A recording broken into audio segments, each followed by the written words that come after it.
So I'm glad you like it. Thanks, Janelle. Hi, thank you both for being here. I wanted to ask what your dream roles are. Ooh, good question. I'm sorry? Dream roles? What's your dream role? A dream of, sorry, the acoustics in here are wild. For me, I mean, Jeremy knows this, but my dream would probably be to play like some action, like hero or Marvel or DC superhero or something like that. I tell her this every day. She's got a Marvel movie or 3 coming to her. It's the least she deserves, right? The way she kills it in this film. Yo, you've all seen her kill it, I assume? Yeah. That's my daughter. Dream role for me too, or? Yeah.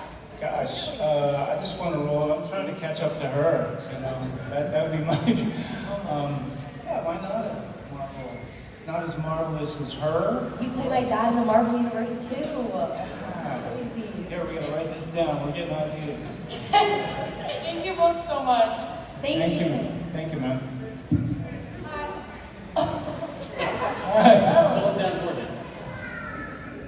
Hi. Hey, well done. Hello.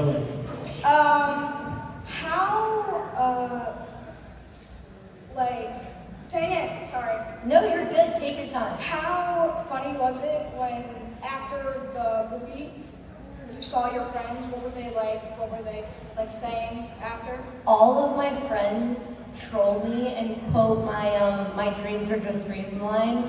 They like scream to me. I'll be like playing soccer and I'll be on the soccer field and like all my teammates and like my friends on this other team are like, Maddie, my dreams are just dreams. I'm like, but no, it's funny. It's awesome that my friends are like that supportive and they'll like go see my movies and stuff. And I actually got to see Black Phone 2 with both of my friend groups. I got to see it with my soccer team and then like all my acting friends. And so it was awesome. They all loved the movie so much. It made me very happy. Thank you. Good question. Well done. Good microphone work. How's it going? So with both of you coming back, for Black Phone 2, how much did either you or Scott Derrickson kind of like detail out what happened to the characters in between and like how they had grown since the first movie?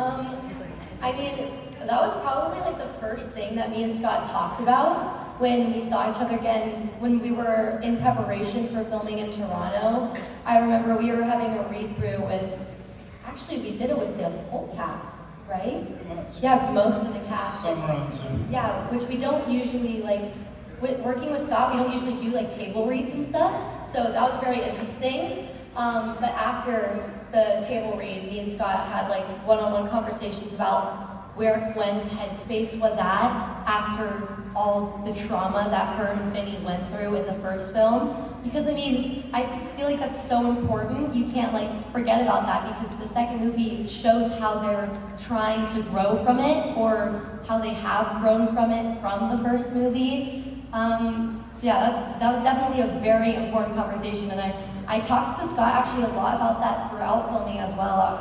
I would just call him sometimes and have conversations with him about certain scenes or how we think Gwen would react to certain moments, going from what she's dealt with in the past as well. Well said, my friend. Well said. I remember not knowing anything about the trajectory that they were thinking of for the evolution of my character when I read it. They didn't tell me anything, so I was redefining the meaning of overjoyed just because it was so hard for me in part 1. I mean, this magnificent soul here, that was the hardest thing I think I've ever had to shoot, is to seemingly be so abusive to my daughter. I could start crying right now if I focus on it too much, mainly because of Madeleine. But I was really grateful that they, they didn't have to make such a multi-dimensional character, but the fact that they had such a beautifully complex, redemptive arc for my character didn't talk about it really until I got up there to draw. I really like it would have been very easy to make that character one-dimensional, and I'm so glad that you did. Yeah, well said. Me too. Most of my friends' favorite arc from the second movie was yours. So it was like so positive. So I have one separate question for each of you because it's two different productions. So first I'll start with Madeline. At what point after the production of The Black Phone did you find out that you're going to return as the heroine for this franchise, and what was your initial reaction? Yeah. Okay. So I was hinted to that there were plans for a second one fairly early on after the first, and then it was official when Jason Blum sent me a video saying, "Okay, it's official. We're doing a second one." And I was super excited, but I knew nothing about the script. And so then, a few months before filming the second movie, Scott wrote me and was like, "Maddie, we sent the script to Ethan. He loved it. He loved the direction we were taking it. Gwen is actually the focus of the second movie, and that's a reason why he loved it so much because, franchises or movies in general, when they're doing a second one, I feel like they don't really switch the dynamic very often or change the focus point." And so I read that, and he said, "You're the second person to be reading it after Ethan." And I was like, "Oh my God, wow." I'm like, so flattered, thank you.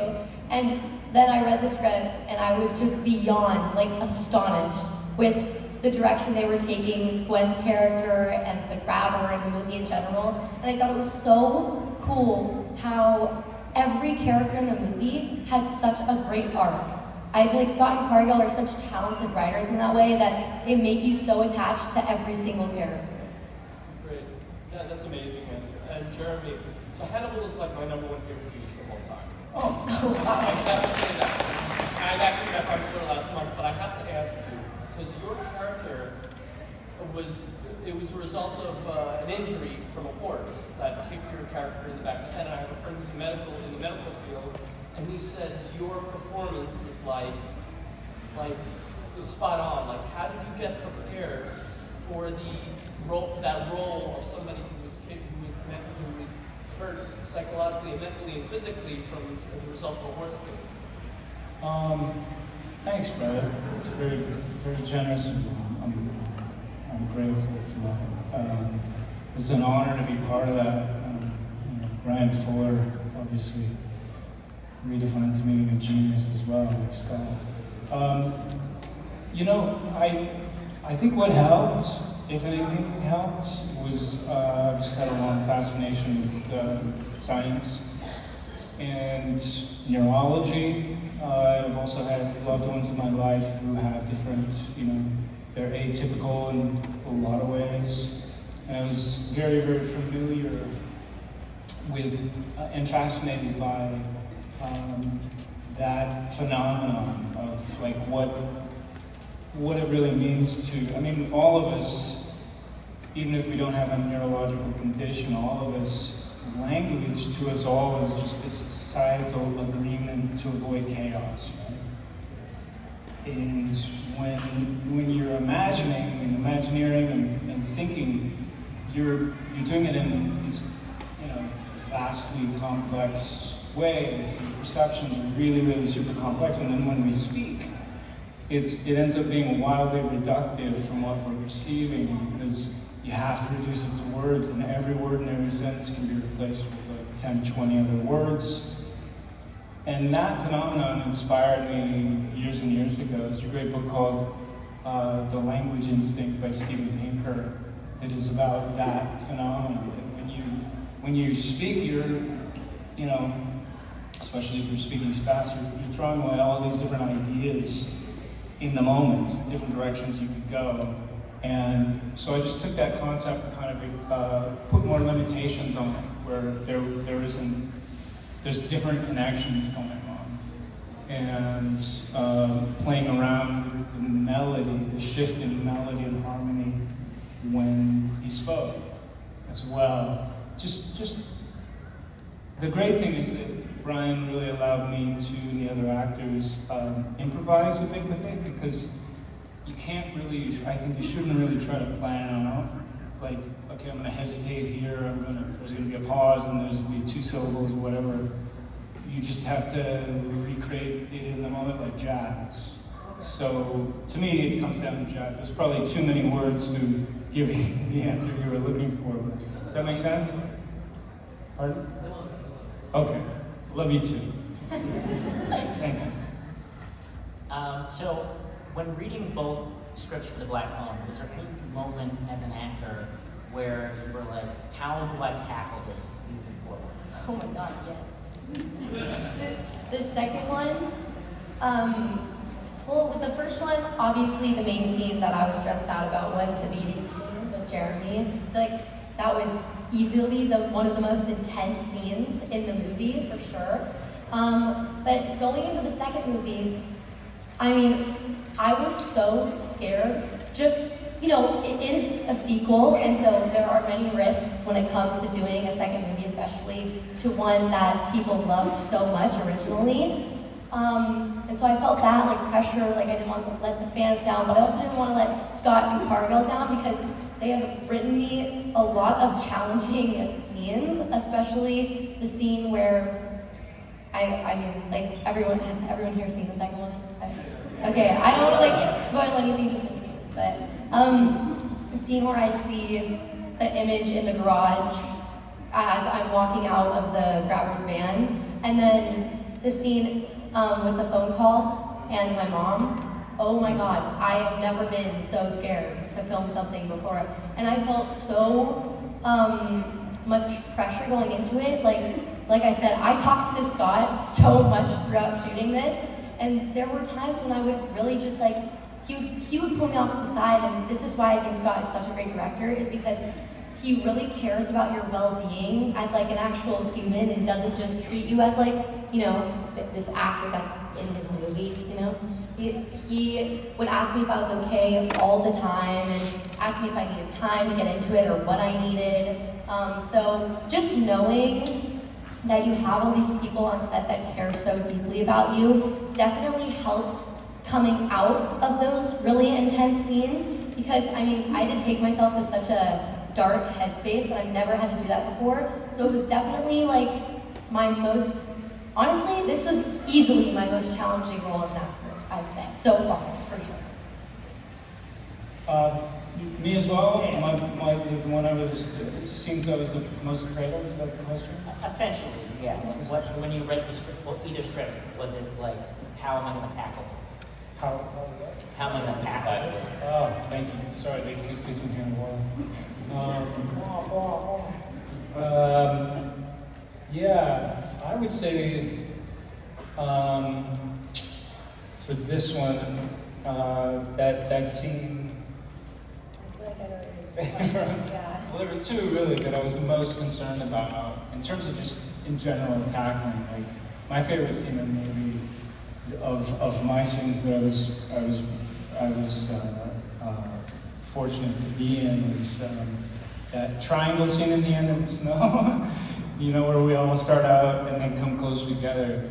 Because these two, you know, and by the way, some of you know some of the individuals that I've been blessed to work with, other actors who are really thoroughbred and magnificent. This one is like right up there, toe to toe, you know. So that's part of the challenge too, is keeping up with her and Meg. I did not tell him to say this, I swear. So because that scene meant so much to me in terms of the arc of the trajectory of my character and his development, that meant a lot. But, you know, not wanting to let them down, knowing, I mean, that scene, everything she does in the scene and everything he does. So the other one was, you know, discovering her hanging in the garage when she witnesses that. That was a tackler for sure. That was, you know, this is particularly the way that Scott wanted to edit it as well. You know, he didn't want to shoot it in a way where we had a lot of coverage. So it's sort of get this, find your wife dead, you know, you got one shot. Yeah. But does that answer your question? Yeah, it does. Thanks, Okay. guys. Thank you. Thank you. Ellen, Sammy, I think you'd be a really good squirrel girl. What? I think you'd be a great squirrel girl for Marvel. Oh, thank you. She's a Marvel hero. Also, this is for both of you. What's something you like talking about that doesn't come up very often? Something you love talking about. Like, what we talk? Figure it out. Like the person who has like talking about is not like doesn't get relevant. Everything's about the film? Or in general. Like interests? Yeah. Something you wish, oh, I wish somebody would ask me about this. All I talk about my daughter, Oh. as you know. Stop. I mean, I don't know. I talk a lot, so I just like to talk to people. Okay. Yeah. You like to talk about acting, Yeah, actually? yeah. If you couldn't tell. Can I be a squirrel girl too? Or is it... I think you would do better than I would, honestly. Okay. Well, I'm not a studio executive, so I have to. Thank Oh, you. you're not? Right. You look like a studio executive to a degree. Thank you, man.